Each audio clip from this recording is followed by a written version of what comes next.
Checking in here today from a house built in 1972. This is a split level home.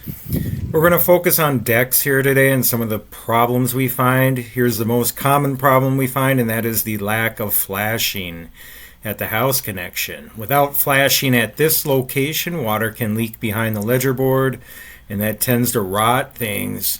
Oftentimes that decay is not visible. So we'll be looking for that as we go inside the home. We're going to check out the posts here. The first thing I see is that these posts are undersized. They're 4x4. Those are no longer permitted. That means these have been here for a long time.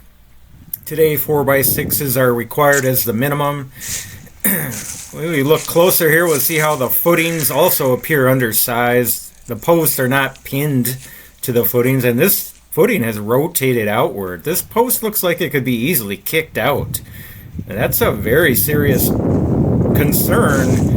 And we're worried that this deck could potentially collapse at this point here. As we turn the corner, it's a similar situation with the remaining posts, but to make matters worse, you get down here to the bottom and most of these posts have completely decayed.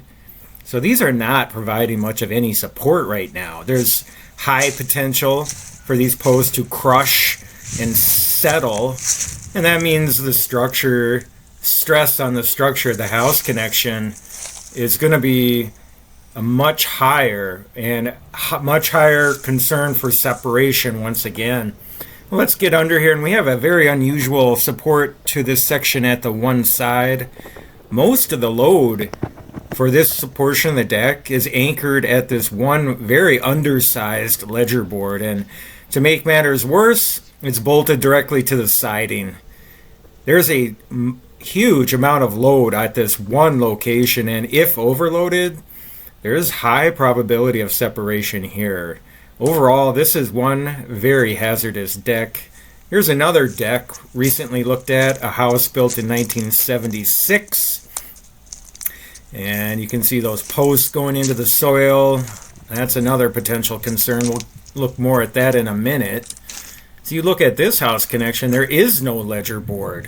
These floor joists, the hangers used to secure these floor joists, are being secured directly to the siding. And this is hardboard siding. It's basically a dense cardboard. I mean, it is just a very weak connection here. And you add some rot to this siding, which has already occurred. These nails are not secured well at all. You overload a deck like this, and again, very high potential for separation. So it hasn't happened yet, but let's say my client moves in and has a housewarming party. That would be a bad idea.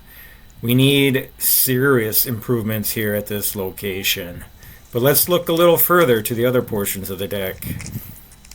This small section is actually connected to a ledger board, but unfortunately, the ledger board was secured directly to the siding again. So maybe a little bit better than the other area as far as the connection goes, but it's still completely inadequate. There's also no flashing there, so decay at that house connection is another concern.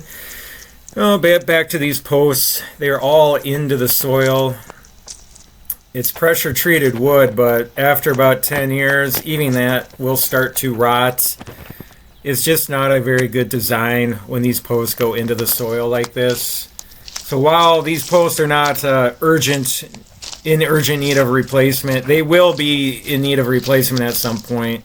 You add all the other problems that we've discovered here, and this really is a deck where you almost have to consider just tearing it down, maybe redesigning it.